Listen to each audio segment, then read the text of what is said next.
kartais, labai kartais, dar kol kas, ištinka tokios situacijos organizacijose, kai žmonės, kurie nebūtinai piktų kėslų turintys, bet tiesiog pasinaudoja tą situaciją, kad mes sukūrėm labai patogias sąlygas ir prasideda tie, tokie vadiname, psichologinio piknaudžiavimo arba psichnaudžiavimo atvejai. Tiesiog netyčia socialiniuose tinkluose užmatai, kad žmogus, kuris turi tam tikrą turbūt diagnozę, vietoj to, kad gydytųsi kažkokiu, tai nežinau, pas psichikos sveikatos specialistus, leidžia puikiai laiką atostogose arba į kitą pusę, tai žmogus remontuojasi būstą, dedasi nuotraukas prieš ir po, kaip atrodė jo būstas. Supraskim, kad tai yra, mes esam pasiekę tą brandą, dabar jau turim matyti ir tuos atvejus, kuriais gali būti pasinaudojama. Apie emocinę gerovę prieš 15 metų mes galėjom nutuokti, jinai buvo kažkur in between tema.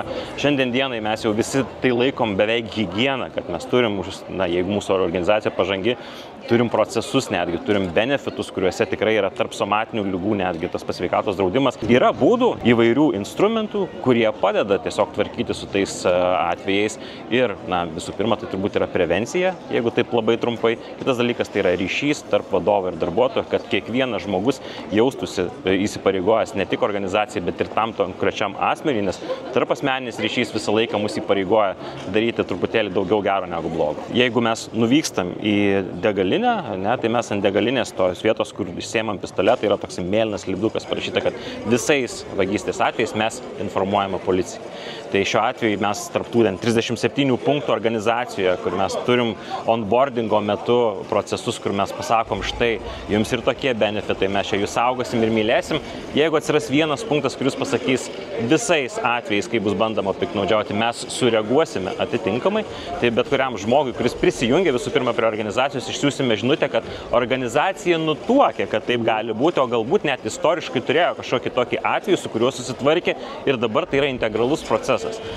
Kitas dalykas, turbūt, kaip ir minėjau, yra sukuriamas ryšys tarp vadovo ir tarp darbuotojų, tai kaip minėjau, tarp asmeninis santykis visą laiką įpareigoja nesielgti netinkamai.